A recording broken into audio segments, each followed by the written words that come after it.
سلام، خیلی مخلصیم. خوبید رفقا؟ خوشید؟ خرمید؟ سرپنجه و سرسلامت در کنار خانواده مهربونتون. امروز اومدیم براتون بنا به درخواست شما که گفته بودید به ما چیزکیک سن سباستین رو بزن. گفتیم گفتیم به روی چشم و ما اومدیم براتون چیزکیک سن سباستین زدیم، یعنی اورجینال. اصلا هیچ اشتباهی داخل این چیزکیک شما نمیبینید. نوک چیزکیک همچون راسخ چون گونیا خودنمایی میکنه و خودشو ننداخته و بافت چیزکیک همچنان صیقل و زیبا، همچون سنگ مرمر و اصلا بافت کیکی نداره. این سوختگی به اندازه کافی. اصلا نگم براتون دیگه. بزن بریم برای تهیهش. بریم میخوام چیکار بکنیم. یعنی اینو بزنی دیوونش میشی. با ما همراه باشید. قبل از درست کردن مواد چیزکیکمون، یعنی قبل از اینکه همه مواد رو به هم بزنیم، فرتون روشن کنید. دمای فر رو 230 درجه سانتیگراد. فر بالا پایین هم همزمان روشن. بذارید فرتون گرم بشه. بریم برای قاطی کردن مواد.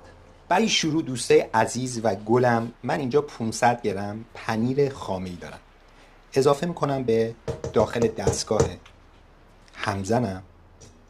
دوستان، بعد از اضافه کردن پنیر به دستگاه، من یه نکته مهم یادم اومد که حتما باید بهتون بگم.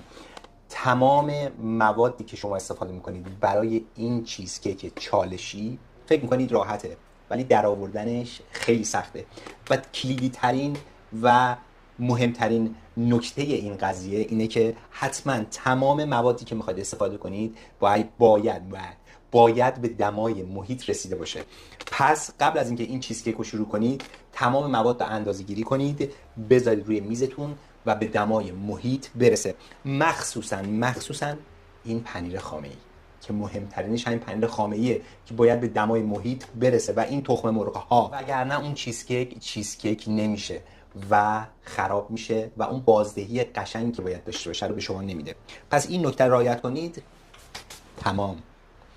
من اینجا 175 گرم شکر دارم. یه نکته در مورد شکر بگم. شکری که من استفاده میکنم شکر دونه ریز هست. اگر شکری که در ایران دارید شکر دونه درشت هست، میتونید توی این دستگاه‌های میکسر با پره‌های فلزی بزنید، یه 2-3 بار قیز بکنید، دونه ها ریز میشه و میتونید ازش استفاده بکنید. پس 175 گرم شکر بریزیم داخل این پنیرمون و سر تخت پارویی دستگاهتون رو حتما استفاده بکنید. از اون مدل فنری استفاده نکنید برای هم زدن این چیزکیک.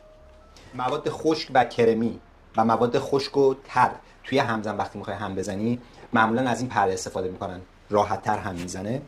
2 اینکه هوای کمتری به داخل چیزکیکتون وارد میشه با این همزن و چیزکیکتون ترک نمیخوره.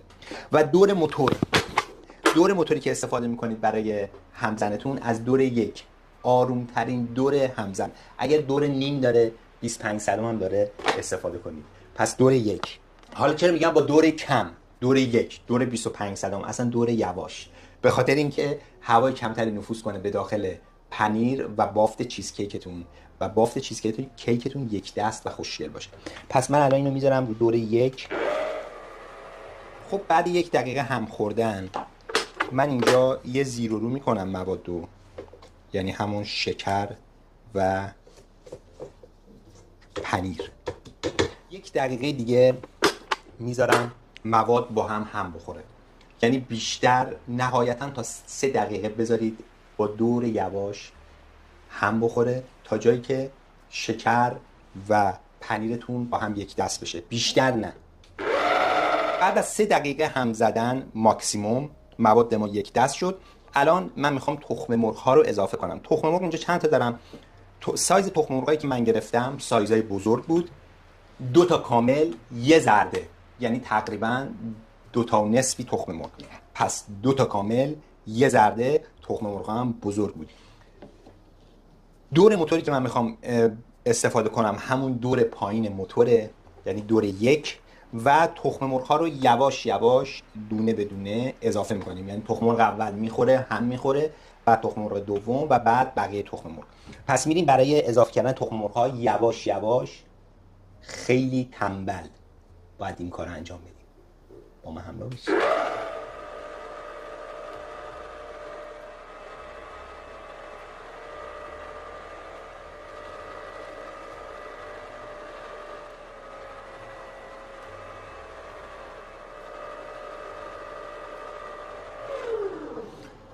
بعد از هم خوردن تخم مرغ‌ها به طور کامل با دور پایین با موادمون، اصلا این چیزکیک احتیاجی به هم زدن با دور سریع و زیاد نداره.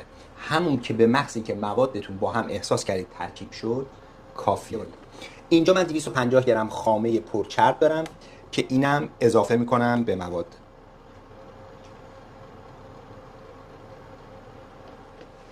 خامه رو با همون دور پایین شروع میکنیم هم زدن، فقط به اندازه‌ای که هم بخوره، یعنی ترکیب بشه، زیاد هم نزنید. بعد از ترکیب خامه در عرض 1 دقیقه با تمام مواد، من اینجا آرد دارم، 25 گرم آرد همه منظوره، یعنی هم آرد شیرین پزی هم آرد نون پزی، فرقی نمیکنه، میتونید اضافه کنید به موادتون. حتما قبلش الک بکنید آردتون رو.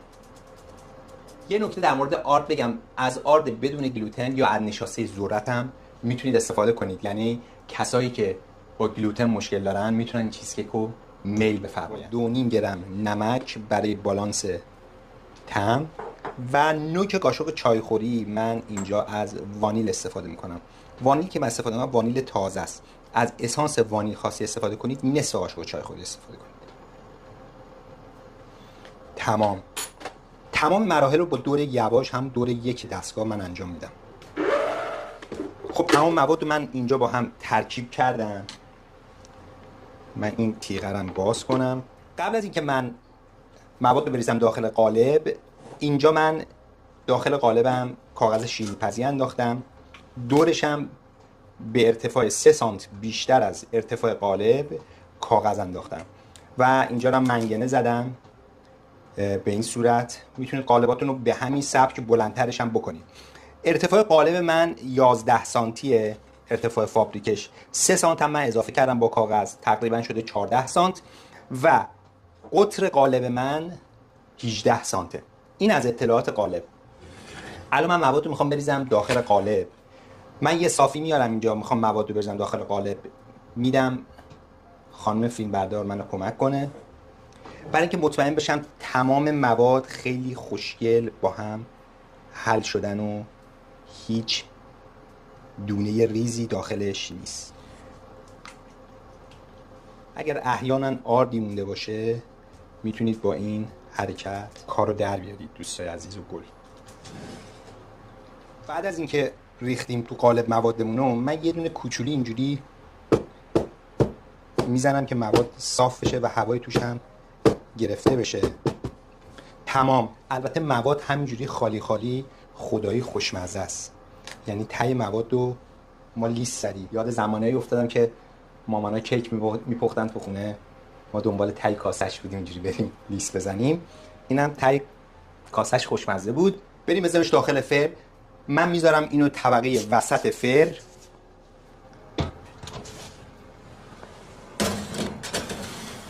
یک بار دیگه مرور کنیم دمای فر بالا پایین همزمان من روشن گذاشتم. فر رو از قبل داغ کردم رو دمای 230 درجه. طبقه وسط فر به مدت 30 الی 40 دقیقه. بعد 30 دقیقه نگاش بکنید، بهتون میگم به چه حالت رسید. چیزکیک ما آماده است. بعد حالت ژله اینجوری بلرزه. بریم برگردیم.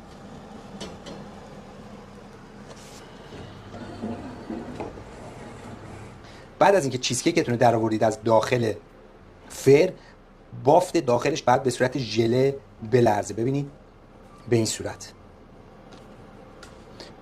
اگر به صورت ژله نلرزه، بافت داخلش سفت میشه و اون حالت کرمی شکلش رو از دست میده. بعد از اینکه از داخل فر در آوردیدش، داغ نکنیدش داخل یخچال، بذارید به دمای محیط برسه و بعد بذارید 8 ساعت تا 1 شب داخل یخچال تا بافت واقعی خودش رو پیدا بکنه. بذاریمش سرد بشه و بعد میره داخل یخچال، برمیگردیم.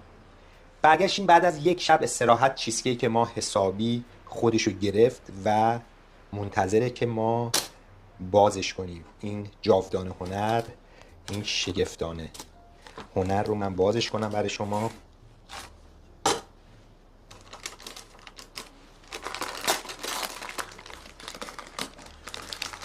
به به به به از این چیزکیک. بریم برای برش زدن ببینیم چیکار کردیم. من یه برش براتون میزنم.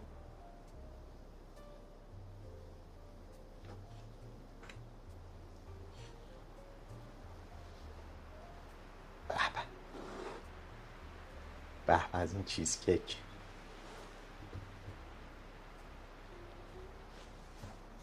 اینم از بافت چیزکیک ما. ببینید داخلش چقدر زیبا و خوشگل شده. سوختگی رو به اندازه و کافی و بافت رو و بافت بغل و صافی داخل چیزکیک بسیار زیبا شده و من بسیار از خودم راضیم. و میریم برای میل کردن این چیزکیک. اصلا دلم نمیاد اینو برش بزنم. ببینید وای خدای من.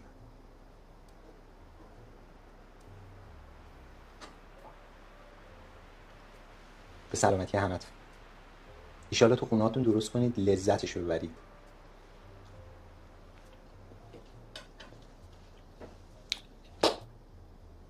اینم از بافت چیزکیک ما.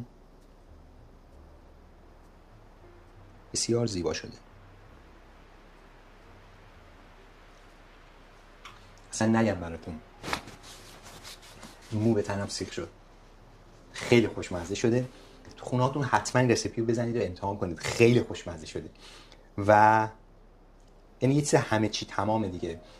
من باید یه تشکر بکنم از عزیزای گلم، از نازنینا، از اونایی که اومدن برای ما کامنت نوشتن، اومدن همدردی کردن. واقعا من دوستایی مثل شما رو دارم دیگه، غم ندارم. میدونم همیشه پشتم هستید. دوستامو تو سختی‌ها شناختم که شما واقعا خودتون رو ثابت کردید. دم همتون گرم. اومدید برام نوشتید، اومدید برام دلداریم دادید، اومدید. خیلی خیلی ازتون ممنونم. واقعا ممنونم. سر تعظیم میارم براتون فرو. مرسی مرسی. و یه کانال جدید زدیم ما. خدمت شما عرض شود که این کانال بی صداست، یه جوری اینترنشناله. البته ما این سنگر رو همیشه داریم به عشق شما، به عشق فارسی زبانا. همیشه ما اینجا هستیم، ولی اون کانال هم هست و بی صداست. بیشتر ما سعی کردیم صدای کاری که انجام میدیم و بذاریم روی ویدیو. اگر خوابتونم میاد با اون ویدیوها میتونید بخوابید. و بی صدا گفتم یاد فیلم دختر لور افتادم، اولین فیلم صامت. شما میتونید من رو به جای دختر لور فرض کنید و اون فیلم ها رو ببینید. و لینک کانال ما میذاریم داخل دیسکریپشن. لینک کانال جدید رو میتونید دنبالش کنید و چیزای خیلی خوب از توش در بیارید و یاد بگیرید. امیدوارم که همیشه شاد و خوش و سلامت باشید. لایک و سابسکرایب یادتون نره. کامنت هم برام بنویسید و هر جا که هستید شاد و خوش و سلامت باشید. امیدوارم که هیچ موقع غم نبینید. همیشه شاد و خوش و سرحال باشید. تا برنامه دیگه، تا کار جدید دیگه، همه رو به خدای بزرگ میسپارم. البته این کارم واقعا یه فن کاراته کنگ فو داشت، بوسم داشت. بوس. خداحافظ.